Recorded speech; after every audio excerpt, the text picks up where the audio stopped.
here to sugarcoat love's already above you. Too much shelter causes pain, let's just be real honest. Things are gonna knock you down, avoidance will not help you out. Let's talk it through, you, me, and you. Let's keep it real honest. Hi, hello, welcome. Good morning, evening, afternoon, whatever time it is that you're listening to this. Welcome to Real Honest. This is the podcast where I share candid thoughts and feelings about life, love, and relationships, God and church, adulting, the workplace, and everything in between. I'm your host, Samantha Labat, and you may not always like me, but I'll always be honest with you. New episodes every other Wednesday, give or take. Maybe we'll go back to every Wednesday. Maybe we'll go back to once a month. It will be an adventure, but always at 6 a.m. Central on a Wednesday. So at least there's that consistency. Today is not totally planned out, so it will also be an adventure of like what even really the topic of today ends up being. I know I haven't done a goals check-in in a long time, and that's because I have not been working on my book, but I did work on it I wrote for 2 hours today. So it's the end of May. I'm supposed to be sending my friends chapter 5 in a couple days, and I'm about 3/4 of the way through chapter 3, but that's better than nothing and farther than I was this morning. So let me know how you guys are doing on whatever. Are you working on the same goals that you picked in January, or did you switch it up? And if you switched it up, is it because you lost passion for the thing or lost consistency, or like what was it? Let me know how you guys are doing.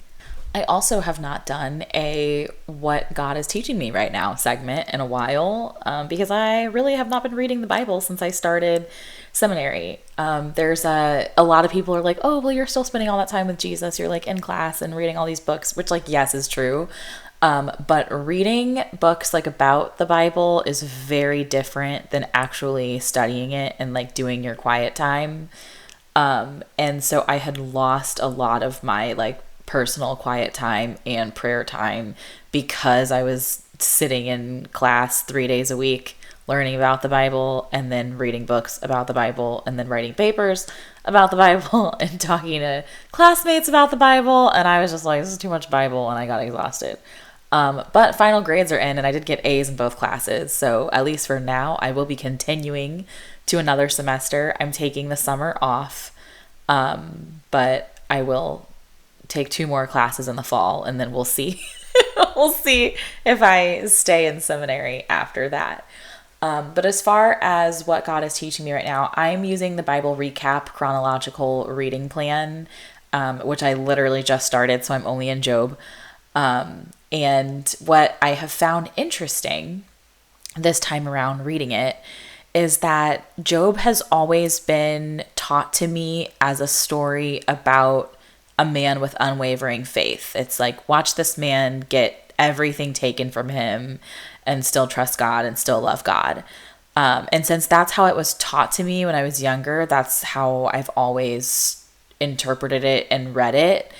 And this is the first time that I've read it and gotten something different, where, not to say that it's not about that, but what's jumping out at me this time through is friendship. And maybe it's just because I'm doing this podcast and I've had so many issues with friends in my life, but also recently, where I'm now reading the story of Job from the lens of like, he's struggling and his friends really suck at being there for him. Like, they all just make it worse. They give terrible advice. They like blame him. And I'm like, this is real life. Like, there are so many people that like, you're going through something and your friends just don't know how to handle it. So there are those friends that like take the attitude of, oh my gosh, can you just get over this? Can we just get past this? Like, they really don't even want to talk to you or be around you until you're no longer suffering.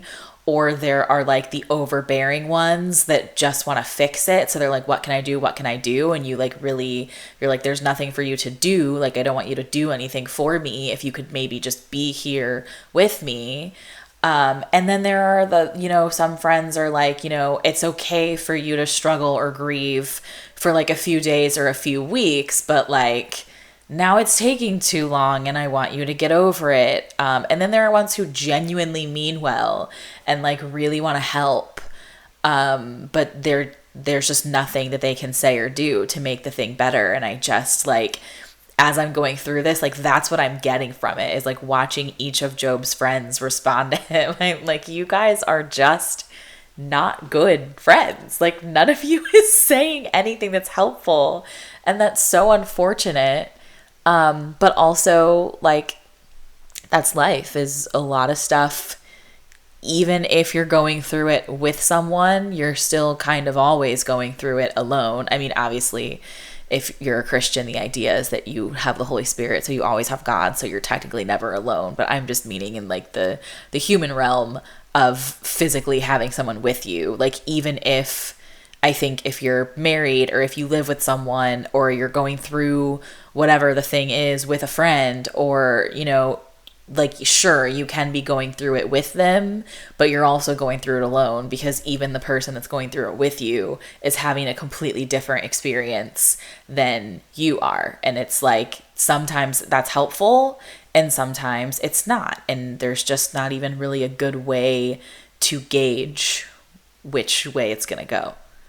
So my topic today, in the words of Taylor Swift, so many fade, but I'm still here. And I resonate with that lyric because I feel like I am very easily cast aside by people, and it both like irritates me and makes me angry at the same time because I feel like I am a really good friend and I am really consistent and I show up and I try to be as kind as humanly possible, and just like repeatedly people don't want to be friends with me. And I am aware that like I'm the common denominator there. So it's clearly me and like something that I'm doing, which is fine. I get that.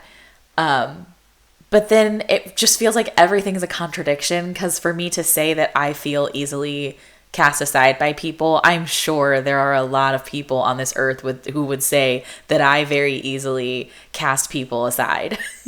And I think that's interesting. Like I feel like Cameron and I talked about this recently, because I really struggle letting go of people. Like I know I've told lots of stories on here about people that I've held on to for too long and for dear life, either because I really, really loved them and just couldn't deal with the fact that the relationship was over, or because I just didn't want to hurt their feelings, but I really didn't like them, or it just wasn't working out for whatever reason. And Cameron's like, just cut them off. Like, why is this hard for you? So it's interesting to me that there are situations where it's like super easy to be like, nope. You know, it's like back in the day when I was on dating apps, if like a man would say specific things to me, I'd be like, nope. I wouldn't even tell him I'm canceling the date. It's just like block, not meeting you, over it, moving on. And like there are some people that you meet them and in your initial conversation, you know right off the bat, like this person is not going to be my friend. Like this is not going to turn into anything. And it doesn't necessarily have to be a negative interaction. It doesn't have to be something bad. It can just be like a quirk that they have that annoys you, or it can be something that you find odd, or just something that you're so different that it doesn't match up, that you're like, we're different in a way that's not complimentary. Like we're different in a way that's going to rub, and this just isn't going to work. And there doesn't necessarily have to be a problem with that. So I was talking with my therapist about this, of analyzing like, why is it so easy to throw some people away and hard to throw others away? Like throwing people away is not even a good, I don't like that language. So I should maybe say like, decide to stop pursuing some relationships, versus deciding to continue to pursue others. Like, why is that decision sometimes easier and sometimes harder? And she was like, well, it has to do with the stakes of the relationship. You know, like if you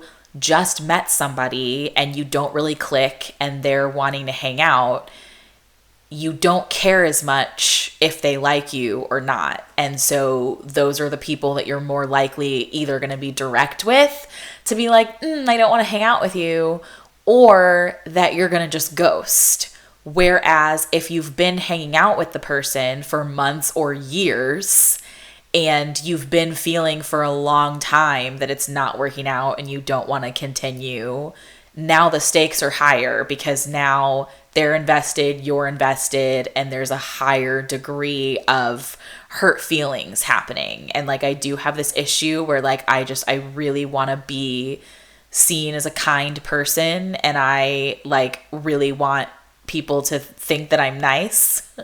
And in pursuit of wanting people to walk away from interactions with me feeling like I'm nice, I often end up being mean, because personally, I think it's meaner to lie to people. Like, I think it's meaner to continue to get the lunch every Tuesday or once a month or whatever it is and hate it and just never tell them that you don't want to be there than it is to just be straight up and say like, hey, I don't want to do this. Like, a lot of people think that like ending a friendship or any relationship in itself is rude, and it's like, no, there's a kind way to do it. And I think it's kind to honor people's time and your own, to be able to say like, let's not do this anymore. So what my therapist recommends is practicing your high stakes conversations with your low stakes relationships. And this can be something like, it can be if you have like somebody at work that think like they consider you the work bestie and you don't consider them the work bestie, and you're like, I'm really not trying to talk to you if we're not discussing work. At the end of the day, as long as you both have that job, you're going to work together. And so if you tell them like, hey, you're pinging me all the time talking about nonsense, obviously like with kinder language, there's a kind way to do this.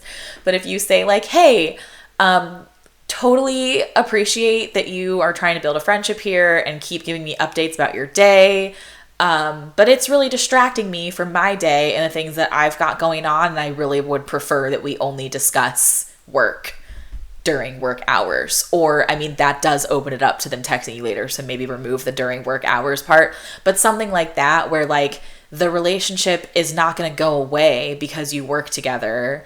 But if you're trying to get them to stop talking to you, then does it really matter if they dislike you after the interaction? Particularly low stakes relationships are ones that like there just is not a whole lot of meat or content to. Like, I do have a question. If there's anybody out there, if you're a person who enjoys what I'm about to describe, or somebody that like just does it regularly but doesn't necessarily enjoy it, please let me know what it is you get out of it. And what it is people that like every single conversation that you have is, hi, how are you? Good. You? Good. The end. Like, that's the whole conversation until the next week or month when the person again says, hi, how are you? And you say fine or good, you, and they say fine or good. And then it keeps going. Like, I cannot understand for the life of me why people do this.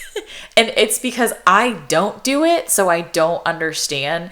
If somebody is like, if someone else is starting the conversations, I will engage in it up until that point. So like if somebody is repeatedly being like, hey, how are you? I'll be like, I'm fine, you? And they'll be like, oh, I'm fine. That to me is the end of the conversation. And I feel like if you start the conversation with, hi, how are you? And then you ask for something, personally, that angers me more. Like if I get a work email, like I hate the hope this email finds you well. You don't hope that it finds me well. You don't care how it finds me. You don't care if I'm on my deathbed. You just want me to send you whatever it is you need to get your job done. So just jump in and ask for that. Like there's no need for the niceties when it's disingenuous. And it's the same kind of thing that like, if you have a question for me, there's no need to text me, hey, good morning, how are you? Hope you're doing well. So question, because all you did was give me more words to read before your question. When I am very like, I'm a straight shooter, just jump in with your question. But if you don't have a question and all you're saying is like, hey, how are you? Hey, how are you? Hey, how are you? I am like, do you really care how I am? Like, I just truly, like, I'm just confused. Like, I just don't understand it. I don't typically ask my friends how they are because I know how they are just throughout the like everyday conversations that we have about life. The friends that I don't talk to every day or every week, I will just randomly text them and be like, hey, how are you doing? Because I haven't talked to them in a while and I don't know how they're doing. But if all they ever say when I ask that is fine or good or even not well, but it's not like they're like, we're not continuing a conversation after that, then like I just stop asking because we're not friends. like if we're friends, whatever I say is going to like lead to something or like some type of conversation. But also just off of last week and like not wanting to make assumptions, I am curious, like, because this is part of why I quit dating apps, because it's just dudes that, like, I think most men on dating apps, they wake up in the morning and they send good morning, sweetheart, good morning, beautiful, whatever, to the like 75 or however many women that they're talking to, and just to see who like returns to them. And it's just like, those are the only conversations that I would ever have on dating apps was, good morning, what are you up to today? Working. Me too. Hi, how are you? Good. You? Good. And it's just like, you're not learning anything about each other doing that, and it's not going anywhere. So like, what is the purpose other than to waste my time? Like, I truly do not know.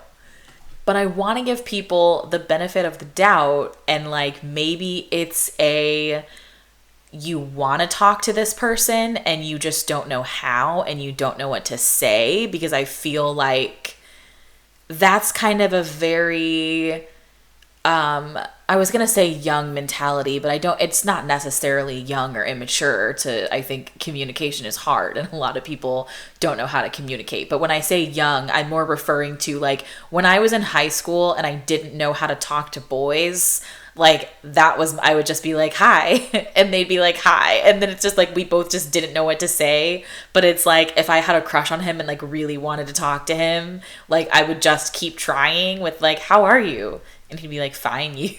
And I'd be like, fine. And I'd be like, oh no, the conversation's over. Like, what do I do now? Like, anxiety. So I guess it could be that. But I think it all just goes back to, at least for me, like, I don't like to have my time wasted. So I'm like, if you have a question and you don't care how I am, don't ask how I am, just ask your question. And if you do care about how I am, then like, okay, cool, let's have a conversation. But let's not just do the formalities as the whole conversation. I think that doesn't work for everyone. I think some people are just lonely and they want somebody to talk to, but they either don't deeply care who they talk to or don't really have anything to say. And that's when you start getting into conversations that are just like giving each other a play-by-play of your day. So maybe that kind of goes back to, while I feel like, so many people fade and I'm still here, like I feel like a lot of people feel that way because we're just constantly missing each other. It's like, what I want from this relationship and what you want from this relationship are not matching up. And I don't think that the desires necessarily have to match up all the time, but I do think they need to complement each other. So like, since starting this podcast, I've talked to so many friends about like, what is the average split with you and your friends when it comes to, are you reaching out more or are they reaching out more? Like, who's doing like the scheduling and the follow-ups? And I have a handful of friends who were like, oh, if I don't reach out, there's no friendship. If I don't schedule the dinner, it's not happening. If I don't host the game night, I don't have any friends. I'm not seeing anyone. It all falls to me to be the planner. But most of you have said it's different for each friend. Like most of your feedback has been, there's a friend where it's 80-20, me giving 20 and them giving 80. And then there are friends where it's 90-10, me giving 90 and them giving 10. And the trick is when I'm able to give 90 to the 90-10 friendship, they need to be able to give 10. But if I'm in a space where I can only give 10 and they can only give 10, then we can't have a relationship in that season, because it would either have to flip-flop if all I'm giving is 10 for them to give 90, or like we would have to wait until we're able to both do 50-50. But most people have said that like they don't have any relationships that are like an even 50-50. It's like there's a lean to one side or the other of the person who is doing, so to speak, more of the work, depending on what you think the work is. It could be like work to you to reach out to somebody consistently, or it could be work to you to spend time with somebody, to talk about emotions, to start the conversation, keep the conversation, whatever it is. And I don't necessarily think that anyone should like go out and have this conversation with their friends to feel like, hey, I feel like I'm caring about 70% of this relationship. And if you want to stay friends with me, I would like it to be more 50-50. I think that would be weird. And I also don't know, they might not feel the same way about it as you do. So I don't know how helpful that would be. I think it more is something for you to notice, where if you feel like in a particular relationship, you are the one who is carrying it, and that if you stop reaching out, then the relationship just dies. Is that okay with you? And I feel like if that is okay with you, then all right, do you want to stop reaching it? Do you want to keep reaching out, or do you want to stop and let the relationship die? And if it's not okay with you, that's when I think you have the conversation of like, hey, this relationship is really important to me, but I feel like I have to start conversations with you, and I then have to work really hard to keep conversations going with you. And that's really not what I want, and it's not making me happy. Now, I will say, if that's a situation you're in, I don't think it's necessarily proof that the other person doesn't want to be in the relationship. It could be, but it could also be proof that they're just not in a space where they can be in the relationship. And sometimes that's going to happen and it's going to suck, but it's still real life. When I was growing up, my mom would always say, like, sometimes no answer is the answer. Like, sometimes people just ignore you, and sometimes people just ghost because the answer is no. And whether they're not brave enough to say no, or they don't have the ability to say no, or whatever it is, like, that's their answer because they refuse to get back to you. And I do think that there's a lot of truth to that. I think a lot of people, like, if they don't want to go to the party, they're like, I just won't respond to the invite, and then I won't show up. Whereas, like, I'm the person who sent the party invite, and then I'm following up with them every week until the party to be like, I'm trying to get a head count for how much food to buy. And, like, I just need to know if you're going to be here or not. I don't care if you're not, but just tell me so that I don't buy food for too many people. And then they still just, like, never respond and never show up. Like, I think that's disrespectful, but on their end, like, it could be anxiety. Like, I've totally been that person that like waits until the last minute because I'm anxious, and I am like, I didn't commit to the thing because I didn't know if I was going to back out at the last minute or not. And again, it's a high stakes, low stakes thing. Like, if it's a friend that I am secure in our friendship to where they're not going to dump me as a friend for not showing up to their party, then I would tell them, like, I might get anxious and not go, and they would know that and they would understand it. But maybe it's somebody who like totally would be like, if you don't come to my party, we're not friends anymore. And then I have to sit and decide, like, well, is this a person that I want? That I like, am I okay with the ultimatum? Like, do I want the friendship badly enough to show up because they won't be my friend if I don't? And it's just like, I don't know, it's difficult. And I just think that this is why relationships are so hard, and connecting is so hard, and conversations are so hard, because we're all in a different place with different people all the time. And timing with the right people just seems near impossible, and it is exhausting. I hear consistency is key, repeated in like all aspects of my life, where it's like at my church with my small group, they're like, consistency is key. Like, make sure that your group is meeting on the same day of the week at the same time every single week. Because that's going to be easier for you to get people, is if your meeting is consistent. Like, if you're constantly changing the day or time, or randomly canceling last minute, it's going to be harder to find people to stay in your group. And it's the same kind of thing where, like, with your friends, like the ones that you're engaging with consistently, you're going to build trust there, you're going to build rapport. And people that are like more sporadic, you're going to have less relationship build there. That being said, you can consistently engage with somebody every 6 months, and you can consistently engage with somebody every week. Where is the quality of those conversations? You know, my sister and I were just talking the other day, where she was saying, like, because I think I was complaining about like not getting to like my people that I like my favorite people in the world, just like not getting to see or talk to them as often as I would like to. And my sister was saying that one of her closest friends, she only talks to like every 5 or 6 months. And she's like, but you know, when we talk, we're on the phone for like 2 hours. It's a great conversation. It's like, it's deep, we're connecting. And then it's just 6 months before we're able to do it again. And I told her, like, yeah, I think that's the key though, is you guys have that consistency of every time that you do talk, you're both getting something out of it. It's, you know, it's deep, it's whatever it is that you want it to be. Whereas I think it's possible that you can consistently talk to somebody for an hour every week, and it's just like the conversation isn't doing anything for anyone.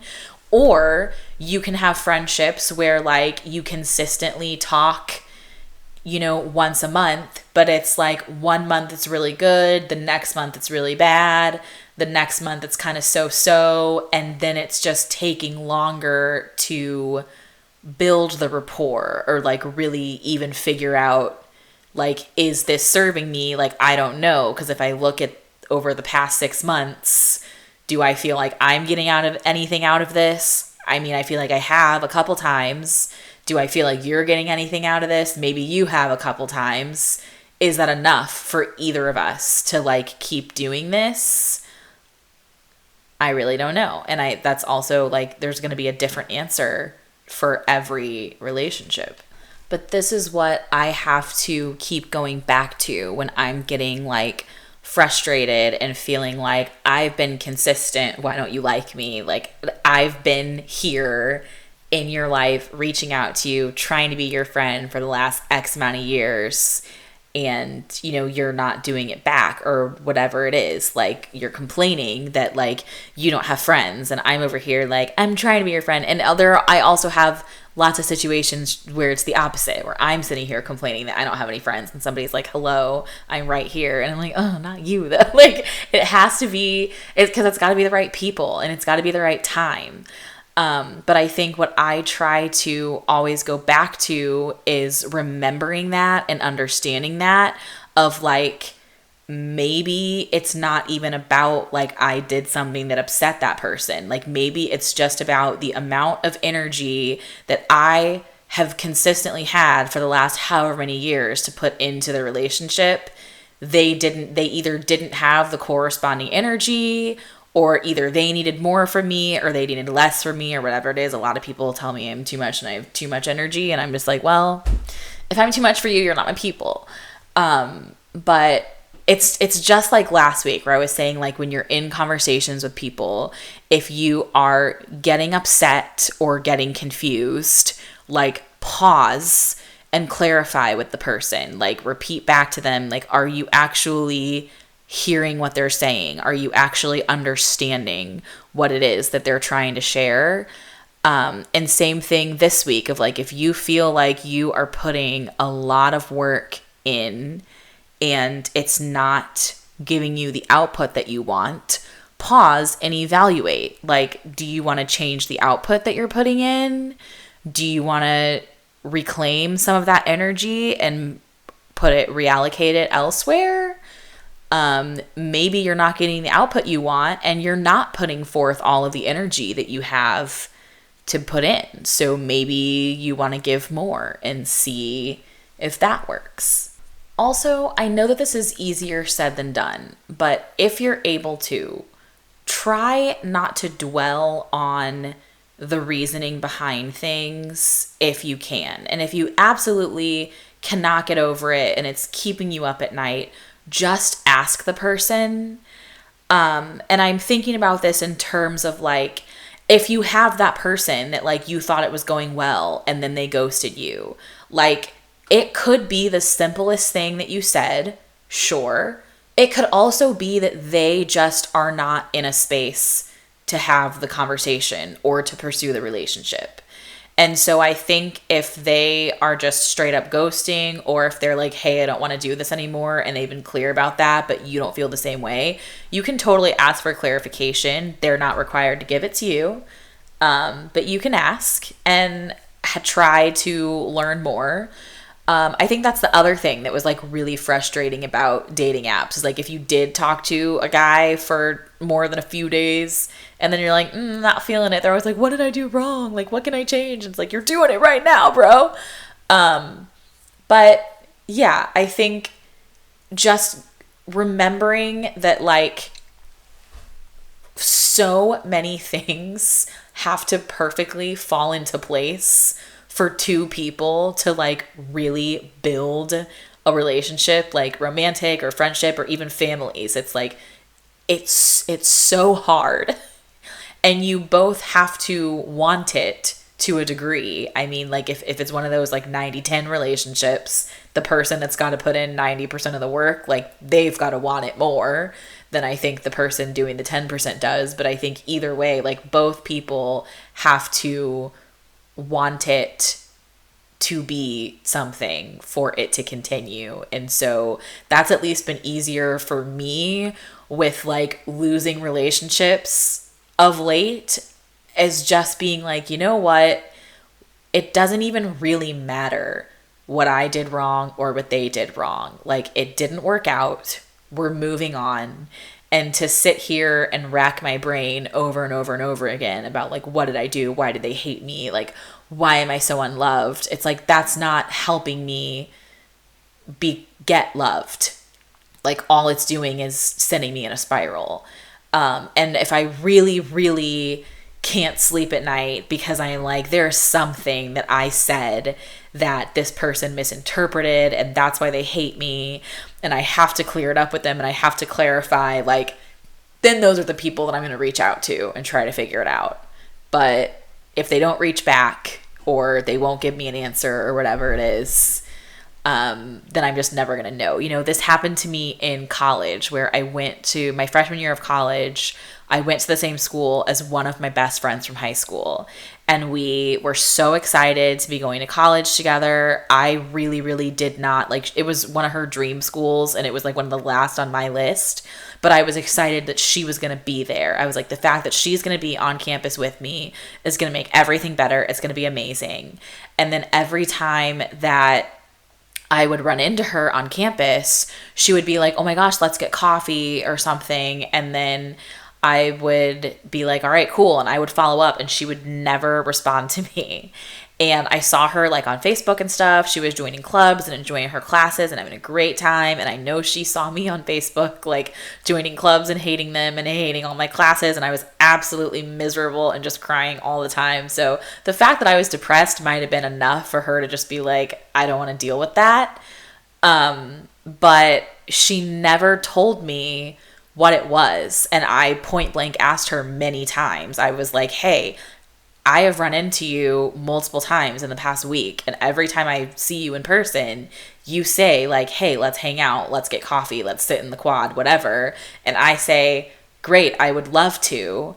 and then I text you to schedule the thing and you don't answer. Like, do you not actually want to hang out? And she just would never respond when I said that to her. But then, of course, the next time I saw her in person, she'd be like, oh my gosh, let's hang out, miss you. And she was not a fake person. Like, she wasn't fake. She wasn't rude. She wasn't manipulative. So I was like, I just could not for the life of me figure out like why she was being like this all of a sudden. And then I ended up transferring from that school. And when I transferred, she removed me as a Facebook friend, and we never talked again. And I still to this day have no idea like why she decided not to be friends with me anymore.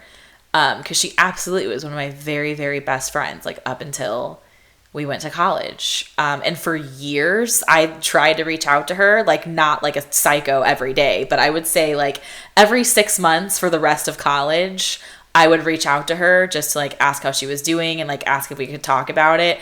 And she would always respond to me, and she would always say like, oh my gosh, you're so sweet, thank you for reaching out. But like, that's all she would say.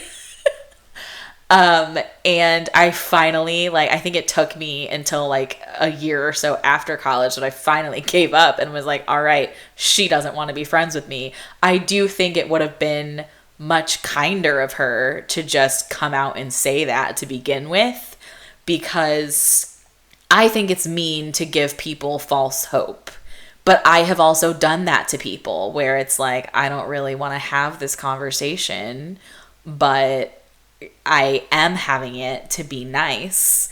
That's actually something that I was talking to a friend about last week, where I was telling her like, you know, at the end of every month, I sit and I go through my color-coded budget book to look at like how much money I spent on food and how much money I spent on bills and what shopping was and all that kind of stuff. Because I'm like, you know, I know the balance on any of my accounts at any given time, and I like so meticulously track my spending. Why don't I do that with my time? Because I find myself at the end of almost every day sitting here like, work has been really slow recently, but I have not gotten any further in my book. Like, where is my time going? What am I doing? And so I started to track it the same way that I track my money. And I realized that on any given day, if I have some free time, I usually sit in the morning and I'm like, awesome, I have no work meetings today. So I'm going to work on this thing for work, and then I'm going to read for 30 minutes, and then I'm going to go to this meeting, and then I'm going to write for an hour. And like, that's what I plan out in the morning. And then at the end of the day, I did not read and I did not write and I didn't get to any of my stuff because people kept calling me. Like, I have so many, I feel like I am almost always having a conversation with someone, like every minute of every day.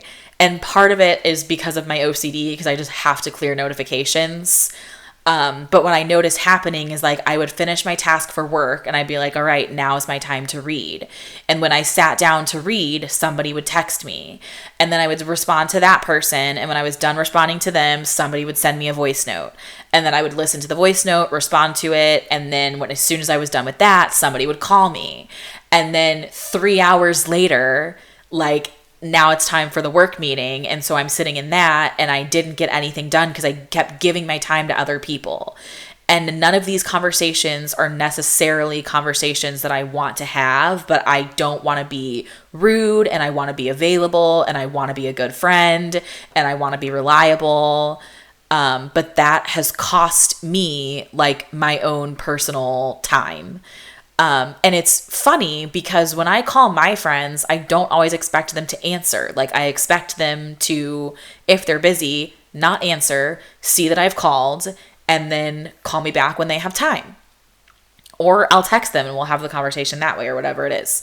So it's weird that I like feel like I always need to pick up the phone. I am like, well, I'm just sitting here reading a book. Like, what if this is the time that they really need something? Like, what if they're dying and then I didn't answer the phone because I was reading my book?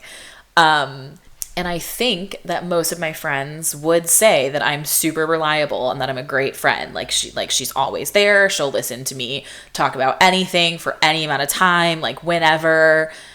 super available, but it's like, is that really what I want? Because all that's doing is like setting the expectation that I am always available. And I really don't want to be, because I have time that like needs to be mine. But this isn't like on my friends. Like, this is on me for using Do Not Disturb more liberally. And for like when I sit and plan out my day like that, I need to actually do the things that I had planned to do. And I did it today. Today was awesome. Like, I got everything on my to-do list done today. I wrote for 2 hours. I read for 30 minutes. I started a new TV show. It was great. And it was because I sat this morning and I planned out what I wanted to do. And answering messages was not on that list of things. So when I'm winding down for the evening, like when I finish recording this, I'm going to go sit on the couch for a little bit, and during that time, like, I'll respond to messages for the day, but I'm going to put a cap on it. I'm going to give myself like 45 minutes to an hour to respond to the day's messages. And if I'm halfway through somebody's 30-minute voice note, I'm going to pause it and listen to the rest of it tomorrow and respond then, because I don't think there's any emergency that can't wait a day. And if there is, then like, call me more than once and then I'll pick up. I haven't had a hard conversation this week, so I guess, unless you count like really what I just talked about as a hard conversation with myself, I think I've definitely been doing a lot of evaluating with like, where is my time going, and is that where I want it to go? And like, I have all of these personal goals that I have not been working on, so what can I change to make sure that I get time for them? And then the number one thing that I have to change is giving less time to less people. And I do really struggle with that, because there are people in my life that are used to spending a significant amount of time every week talking to me. And just because of like losing so many friends of late, I feel like if I say like, I'm not going to be, I don't even plan to like tell people like I'm not going to be answering the phone as often anymore. I'm more going to just do it, but I fully expect some hurt feelings and for people to be like, you know, why don't you love me anymore? Why you're upset with me? And me be like, it has absolutely nothing to do with you. Like, this is about me and prioritizing myself.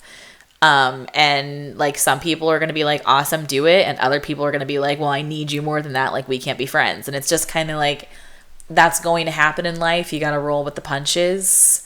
And this is probably why we're all just sitting in our houses at this point and no one is leaving, unless you're Cameron, and then you're going out and meeting people all the time. But I'm just like, it, like, every time I see the memes of people being like, I want to get married, and they're like, well, you got to marry your delivery driver because like your husband isn't going to show up at your door. And I'm just like, well, I'm not trying to get married. I don't want anyone to show up at my door, but I do, like, I enjoy having friends and I want to have friends, but at the same time, I want my phone to not go off as much as it does. Like, I want to just be alone and left alone and not have like an increasing pile of things that I have to do for other people, so that I can focus on the things that I want to do for myself.